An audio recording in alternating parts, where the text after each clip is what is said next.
Trump de volta à presidência dos Estados Unidos, fragilidade econômica chinesa, guerra entre Rússia e Ucrânia, crise fiscal brasileira. E isso tudo são só alguns pontos para a gente começar a conversar. O ano de 2025 tem tudo para ser extremamente complicado do ponto de vista econômico e dos investimentos. E nesse vídeo eu vou contextualizar esse cenário para você. Afinal de contas, a economia é o mapa do investidor e só ficando por dentro desses acontecimentos que você vai conseguir ser mais eficiente no universo dos investimentos.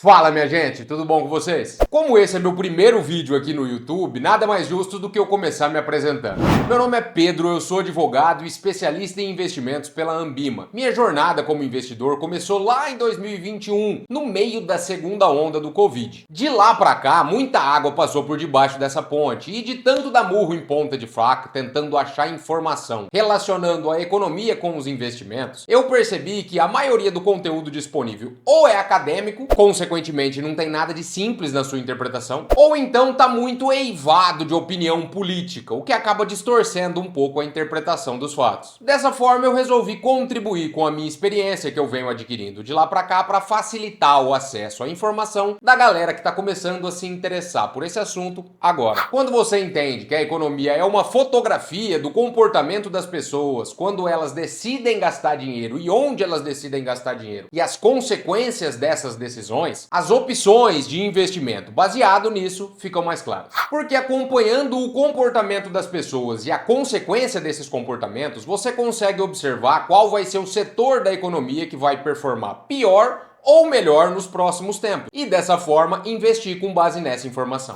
Agora, indo ao que interessa, vamos observar quais são os ingredientes macroeconômicos que estão prometendo trazer todo esse caos para 2025. O primeiro ingrediente é a guerra da Rússia com a Ucrânia. Além de gerar insegurança para todos os países europeus, o conflito está gerando uma escalada nos preços do petróleo. Tudo isso enquanto polariza a política internacional, dividindo o mundo entre os aliados dos russos e os seus rivais. Esses fatores impactam os investimentos porque a escalada no preço do petróleo acaba impactando a atividade econômica na Europa, que tem a sua produção energética muito dependente dessa commodity. Então, se o preço da commodity aumenta e o preço da energia consequentemente aumenta junto, é de se esperar que aconteça inflação, que é o aumento generalizado dos preços. E com o aparecimento da inflação, é de se esperar também que haja uma política monetária mais contracionista, ou seja, os juros praticados lá no bloco europeu vai ter que ser mais elevado justamente para combater essa inflação que foi ocasionada por conta da escalada dos preços do petróleo, que estão fortemente relacionadas ao conflito Rússia e Ucrânia. Tudo isso sem falar na parte fiscal, onde os países vão ter que gastar mais com a defesa de suas fronteiras. E, consequentemente, esses gastos vão impactar também a atividade econômica de todos os países envolvidos. O segundo ponto é a fragilidade da economia chinesa.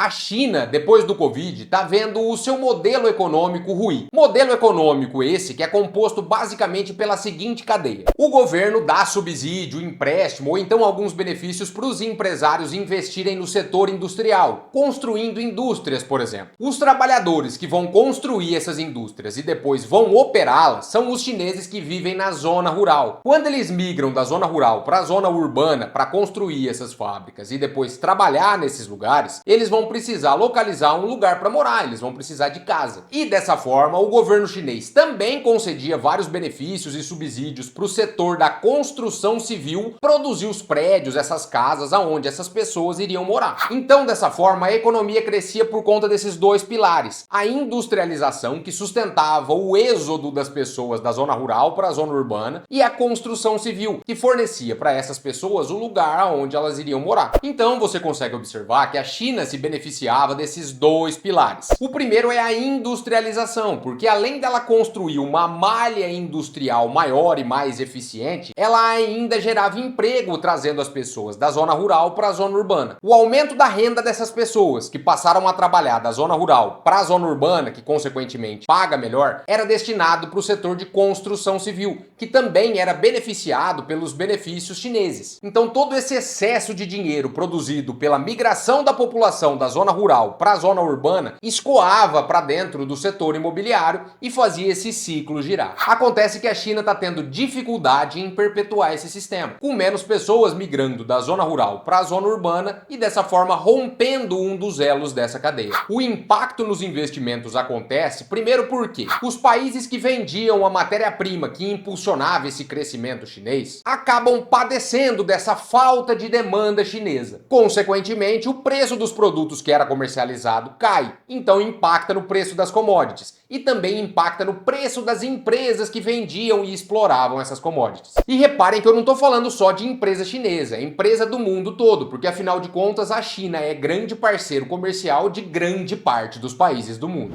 Já o terceiro ingrediente é a situação econômica do bloco europeu. Pegos entre a guerra da Rússia com a Ucrânia, sendo obrigados a gastar mais na defesa de suas fronteiras, e padecendo da fraca atividade econômica chinesa, que consumia grande parte dos produtos produzidos pelos países europeus, o bloco europeu se vê numa situação complicada. Ainda mais quando eles já vinham enfrentando uma situação econômica ruim, ocasionada pelos efeitos inflacionários decorrente do gasto extraordinário que eles empregaram para combater o Covid lá em 2020 e 2021. Todos esses pontos acabam impactando negativamente as economias dos países que compõem o bloco europeu, interferindo negativamente no lucro das empresas e, consequentemente, no preço da ação dessas empresas, no preço dos títulos, no preço do produto financeiro comercializado em todo o bloco do antigo mundo. Já o quarto ingrediente dessa mistura caótica são os problemas enfrentados lá nos Estados Unidos, que são completamente diferentes dos problemas que a gente narrou até agora. Se até agora o problema era a baixa atividade econômica, lá nas terras do Tio Sam é exatamente o oposto, é a atividade econômica muito acelerada. A injeção de dinheiro para combater os efeitos do Covid lá em 2020 e 2021 acabou deixando as pessoas com muito dinheiro à sua disposição. E dessa forma, com mais dinheiro na mão, acabaram consumindo mais, levando as empresas a contratar mais pessoas para dar conta de toda essa demanda motivada por esse dinheiro em excesso. O desemprego caindo e o dinheiro dessas contratações, os salários desses novos empregos, voltando para dentro da economia e, consequentemente, também sendo transformados em consumo, acabou por acelerar a atividade econômica americana além do ponto desejável, produzindo inflação. E toda essa escalada inflacionária acabou obrigando o Banco Central americano, o Fed, a subir os juros praticados por lá. E como vocês já devem saber, juros mais altos implicam em uma atividade econômica menor. Isso acontece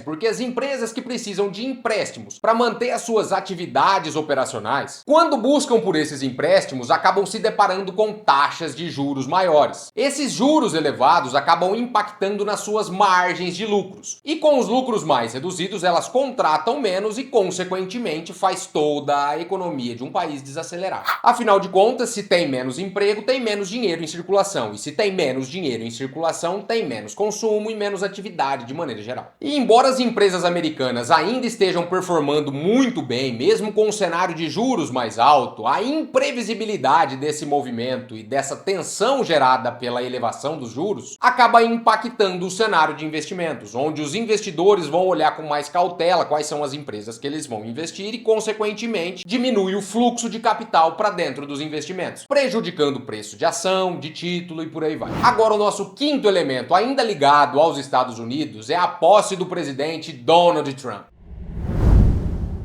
Acontece que as várias promessas que o Trump fez durante a sua campanha presidencial têm potencial para impactar na economia, já que parte dessas promessas eram relacionadas à diminuição de impostos para as empresas americanas e à aplicação de tarifas nos produtos importados. Então, caso essas duas promessas se cumpram e da força do cumprimento dessas promessas, o efeito disso daí pode acabar impactando o cenário que eu acabei de narrar. Pensa comigo, quando você tem a diminuição do imposto, você faz com que os empresários queiram empreender mais, já que a sua margem de lucro tecnicamente é maior, já que tem que pagar menos imposto. Com mais empresário empreendendo, a atividade econômica é impulsionada. Empresas são abertas, mais empregos vão ser gerados e, consequentemente, mais dinheiro vai entrar em circulação para dentro daquela sociedade. Mais dinheiro circulando dentro dessa sociedade acaba produzindo efeitos inflacionários, já que esse excesso de dinheiro vai acabar interferindo no preço das coisas, consequentemente produzindo inflação. Se do ponto de vista dos impostos esse é o cenário, do ponto de vista das tarifas, a questão é outra. Se antes o produto importado custava 2, por exemplo, agora com a aplicação das tarifas ele passa a custar 3, esse custo adicional vai ser repassado para o consumidor. E sendo repassado ao consumidor, os preços vão escalando e também vão produzindo inflação. E quando tem inflação, vocês já sabem, juros mais altos para frear essa atividade econômica e, consequentemente, impacta na lucratividade das empresas, que impacta no preço das ações, no preço dos títulos e de todo o cenário de investimento. E por fim, mas não menos importante, o sexto ingrediente é o nosso Brasilzão da massa.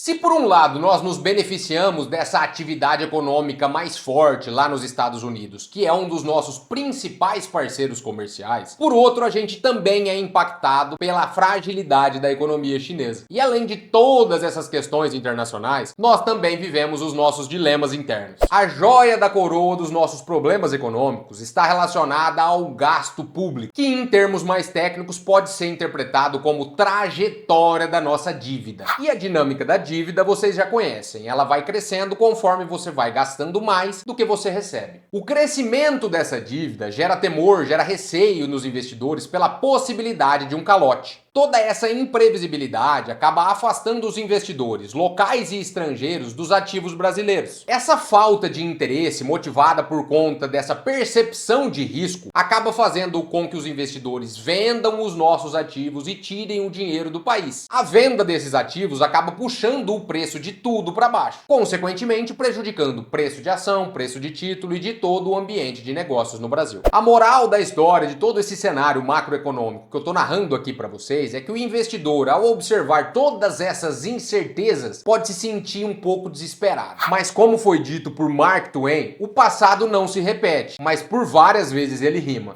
E quando o assunto é economia, isso deveria ser uma máxima. Quando as tensões se amenizarem e as situações econômicas se normalizarem, e em algum momento isso vai acontecer, o investidor que tem a habilidade de ler o mapa chamado economia vai conseguir se sair melhor do que os demais nesse cenário. Aquele investidor que souber interpretar tudo isso, balanceando a sua carteira e equilibrando os seus aportes, vai acabar surfando a onda de riqueza e sucesso que esse conhecimento econômico trouxe para o seu universo de investimentos. E é isso que significa ver a economia como o mapa para o investidor. E eu, para te ajudar e auxiliar nessa jornada, vou estar por aqui, fornecendo a minha visão de como interpretar todas essas informações, de forma que a leitura desse mapa seja a mais assertiva possível. Então, se você gostou desse vídeo e aprecia esse tipo de conteúdo, já deixa o seu like e se inscreve no canal. A nossa jornada pelo universo econômico tá só começando.